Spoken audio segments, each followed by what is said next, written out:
Welcome to Donmar TV News Channel. Dalawa ang nafe-feel ko ngayon, no? Natutuwa at the same time nalulungkot. Yan ang pag-uusapan natin ngayon. Ito ay tungkol kay Pangulong Duterte. Natutuwa ako kasi naging Pangulo natin si President Duterte. At nalulungkot ako kasi dumaan tayo sa hirap dahil sa pandemya. Alam nyo guys, kung itong pandemya na to, kung hindi lang ito nangyari, uunlad na sana ang Pilipinas. Itong video na ito na ipapakita ko sa inyo, ay ito ay nagpapatunay na si Duterte ay isang magaling na leader sa bansa natin. Okay? Pero bago ko yan ipapakita, mag-like muna at i-share ito, okay? Like this video sa ating YouTube channel. Like now para kakalat ito sa taong bayan, na malaman ito sa taong bayan na hindi tayo nagkulang.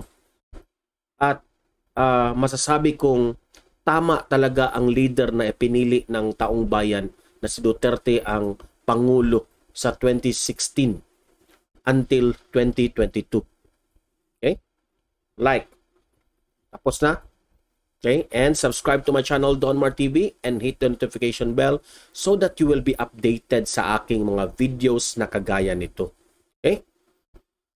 So, balik tayo sa kung bakit natutuwa ako na presidente itong si Duterte. Natutuwa ako kasi number one, no?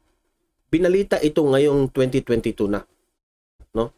Sum up the 6 years of presidency of Pangulong Duterte. Number one, ang ekonomiya natin tumaas. Yan ang binalita ng buong mundo. Ang Pilipinas talaga ay umunlad. No? Pinakamasigla na ekonomiya, yan ang sabi ng World Bank. Okay? Sa pamumuno ni Duterte. Pero nalulungkot ako dahil sa pandemya. Sa pagdating ng pandemya, bumagsak rin ang, hindi naman gaano kabagsak, pero pasalamat tayo na si Duterte ang leader natin sa panahon ng pandemya. You know why? Kung hindi si Duterte ang leader during this pandemic years, siguro bagsak na talaga ang bansang ito. Okay? May video akong ipapakita sa inyo na nagpapatunay na tama lang na si Duterte ang ating pinili na president. Okay? I-play natin itong video na ito para malaman nyo kung gaano na sana tayo kaunlad ngayon if wala, kung hindi nangyari yung pandemic na yan. Okay? Let's watch the video. Our administration, just like any, had many ups and downs. But what is certain is that Duterte administration is leaving behind a far better Philippines than what was handed over to us 6 years ago.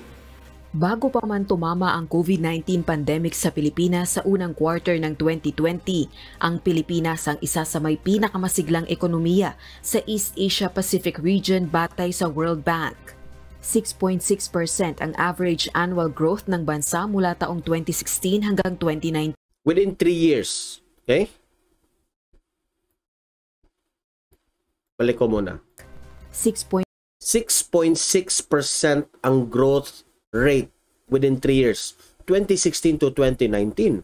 6% ang average annual growth ng bansa mula taong 2016 hanggang 2019. Sa kaparehong period din napanatili ang mababang inflation o antas ng paggalaw ng presyo ng mga bilihin sa 3% average. At noong 2019, sa ulat ng Organization for Economic Cooperation and Development, pumalo sa 18% ang tax to GDP ratio ng bansa pinakamataas mula taong 2007. Ang tax to GDP ratio ay tumutukoy sa revenue o nakokolektang buwis bilang porsyento ng kabuang kita. Meaning, maraming buwis ang nakokolekta, meaning the country is producing more money. Okay? So yung ekonomiya natin ay nag-boom. Ng ekonomiya. Record low naman ang debt to GDP ratio o ang utang ng bansa bilang porsyento ng kabuang kita noong 2019 sa 39.6%. Sa kaparehong taon, pinakamaigting din ang pagpapatayo ng mga proyektong infrastruktura sa bansa. Dumoble ang naging share nito sa GDP o pumalo sa 4.5% na katumbas ng 882 billion pesos. Bunsod ng progreso sa ekonomiya, naramdaman ang pagkakaroon ng inclusive growth sa bansa. Bumaba sa pinakamababa ang antas ng kahirapan o poverty incidence. Oh, imagine that one. In 2015, this is the last year of Pinoy Aquino. 23.3% or 23.5 million Filipinos ang percentage yan ng poverty sa Pilipinas.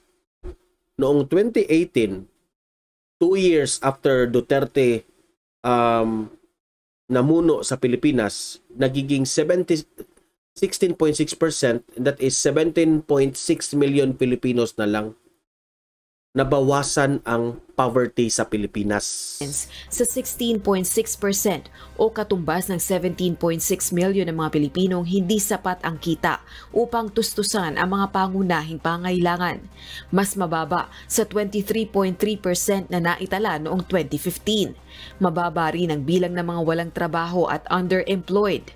5.1% ang unemployment rate noong April 2019. Samantalang 14.8% naman ang underemployment rate, pinakamababang naiulat sa loob ng 10 taon.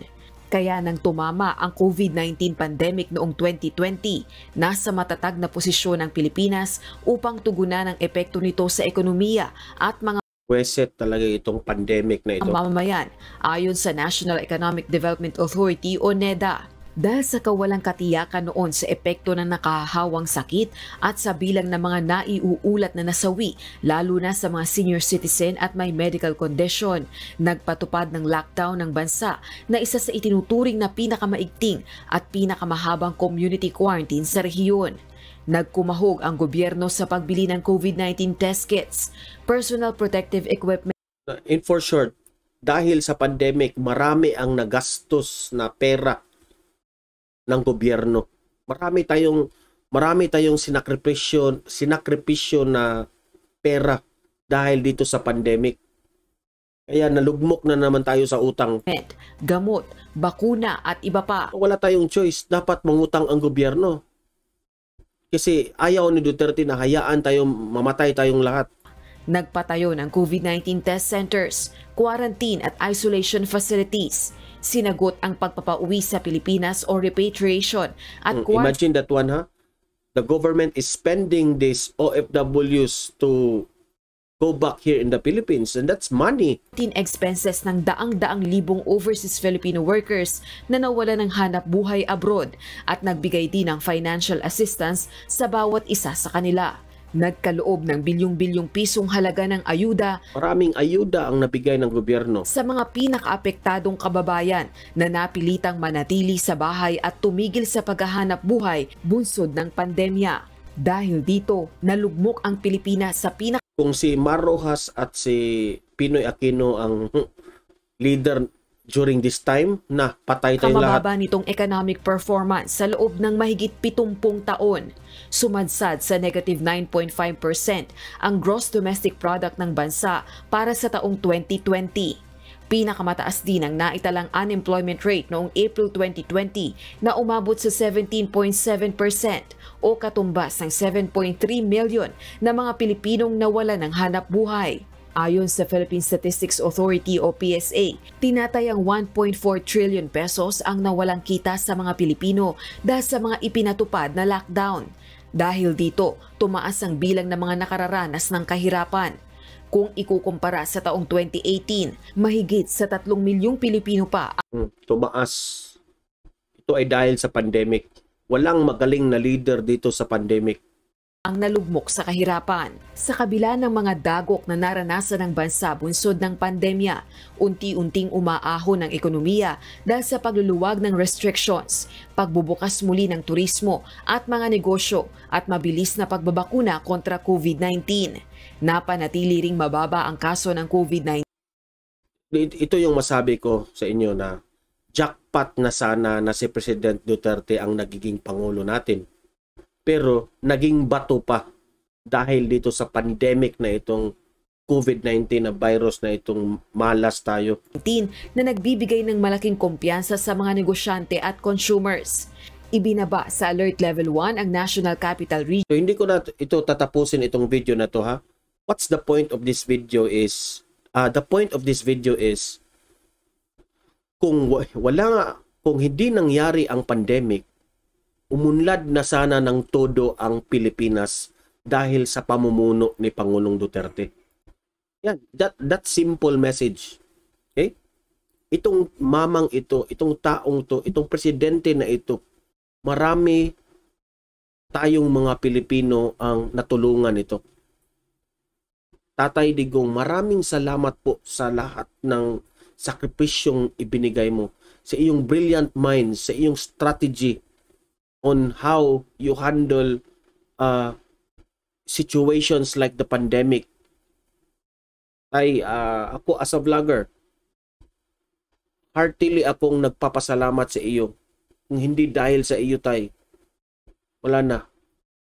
Lugmok na ang Pilipinas sana, pero dahil sa leadership mo na very strong, na you are considered as very brilliant on solving issues na talagang nakatutulong sa aming mga mamamayang Pilipino. Hindi mo kami pinabayaan na maging nahihirapan sa pandemic na ito. Okay? So maraming salamat, tay. Successful na sana ang naging 3 to 4 years or 3 years sa iyong panunungkulan. Ngunit dumating itong pandemic na naging malas na naman tayo. Pero kahit naging malas tayo dahil sa pandemic COVID-19, still you are our hero, Tatay Digong. Kasi kung hindi dahil sa iyo, wala na. Lugmok na talaga ang Pilipinas. Okay? Yung mga ginagawa mo lahat, yung marami kang sinakripisyo na bagay na bahala na, no? Yung umutang ka ng pera para lang ma-save ang lives ng marami nating Pilipino, that's bravery, that's being hero. Okay? Kung paano mo linaro yung dumiskarte, kung paano mo diniskartehan yung laro ng Pilipinas para lang mabuhay lahat ng mga Pilipino at maihahon ang kahirapan. Maraming salamat po. At alam namin na yung mga kalaban mo, sinisiraan ka na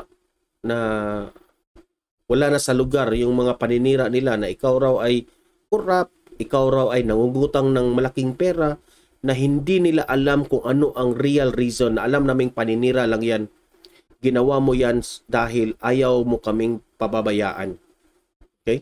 So maraming salamat po, Tatay Digong. Hanggang dito na lang itong video na ito. Mahalin natin ang Pilipinas. In behalf of this Donmar TV news channel, maraming salamat po, Tatay Digong. God bless everyone.